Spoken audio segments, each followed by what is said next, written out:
Okay, Rebecca, Simon, if you'd like to both come through, you can take Matthew outside for just a moment, and Simon, I'd like to have a word with you in private. Cool. Okay, Simon, have a seat. Thanks. Now, as you know, I've been seeing Matthew for about 2 months now, and he really hasn't shown any improvement whatsoever. Now, granted, his case is highly exceptional, but I've been referring with a colleague of mine who's had over 20 years' experience dealing with mentally damaged patients, and this is the first instance he's ever come across where there hasn't been any improvement whatsoever within the patient. Well, okay, well, what do you suggest? I mean, and please don't refer me to another colleague. We've seen dozens of people over the years. No, I'm not suggesting that. I believe I may have a solution.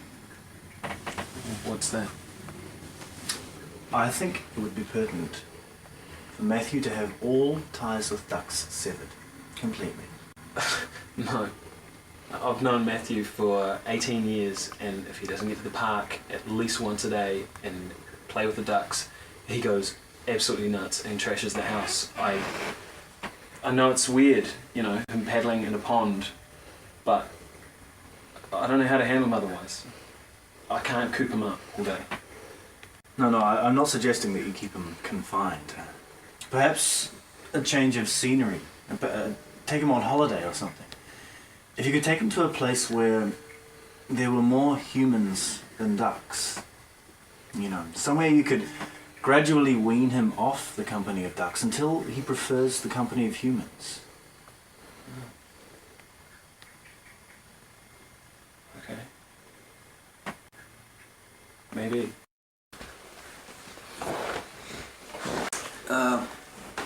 Well, it's not easy looking after somebody with Matt's condition, obviously. Yeah, pretty much the last 5 years or so I've been more or less doing it on my own ever since we put Grandma into a home.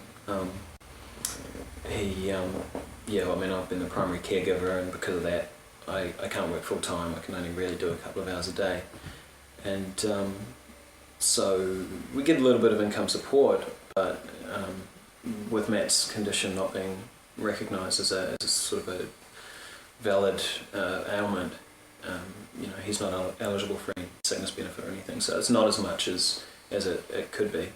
But yeah, I mean, it's all the support we've got. Dad's somewhere around, but I mean, he left before Matt was born, and I haven't seen him since I was a little kid, so yeah, I mean, he didn't come to Mum's funeral, so fuck him, basically. Yeah. But having Bex around is amazing, really. I don't know what we'd do without her. She's great. After their visit with the therapist, Simon and Rebecca devised a series of goals for Matthew to achieve in order to segregate himself from the duck community. In here.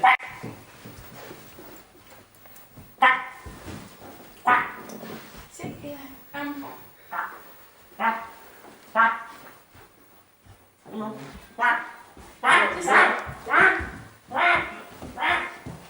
ready.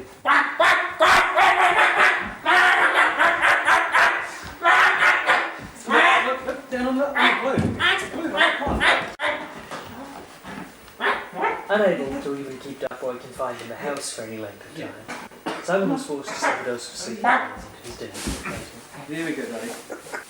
Look over here. Look over here.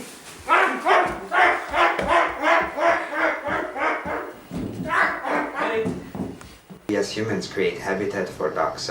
We mow the lawns, and ducks love short grass because they can more easily forage in short grass. So they love golf courses, and they love your front yard. They also love reservoirs because these create permanent water bodies, which many ducks rely on for breeding and for foraging. And so you often will see ducks associated with humans. They are certainly commensals of humans, and I wouldn't necessarily call them domesticated, but you will see a lot of feral ducks that seem to have been originated from domestic ducks.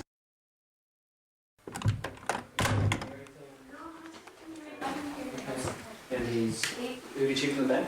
In the backyard? Yes, of course, I checked in the front backyard. I'm just narrowing it down. He's I'm like, he's not... sorry. No, I'm not blaming Sorry. you. Look, I mean, if he's not where he usually sleeps, he's going to be somewhere else he goes all the time. Fuck it.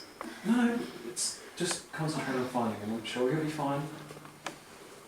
The only other place he goes regularly is the park. The park?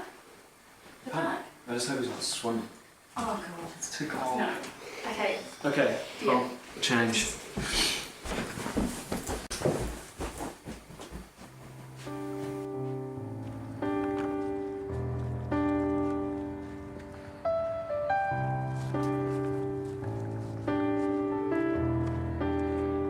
Guys! Guys, he's over here!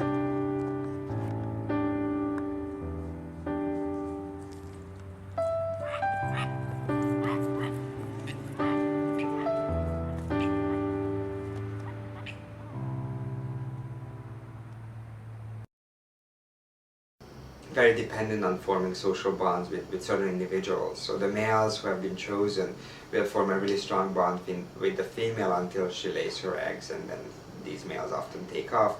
But once they have taken off, they often bond or form social bonds with certain other individuals because they will have to go through difficult stages in their lives. Ducks often molt and become flightless, and so during that time it's really important that they are in big groups, because they want to be able to avoid predators, and being in a big group helps you. And so forming these social bonds is important, not just during the duckling stage when you imprint on your parents, or during the mating stage when you associate with your future mate, but throughout the whole life period of the individuals.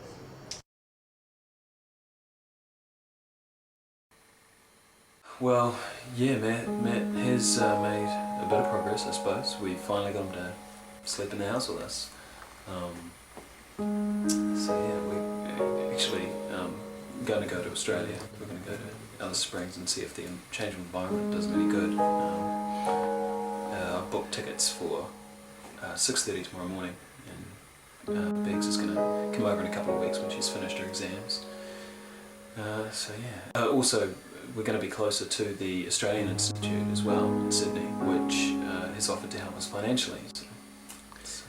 Do you think his condition will improve over there? Well, I hope it does.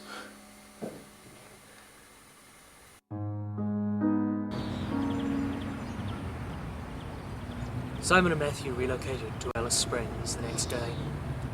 Rebecca followed 2 weeks later as planned. After only 6 weeks in Australia, Matthew went off his food and his sleeping patterns became erratic. He was diagnosed by the Sydney Psychological Sciences Institute with severe depression. Despite ongoing treatment, he passed away early in the morning, August 26th.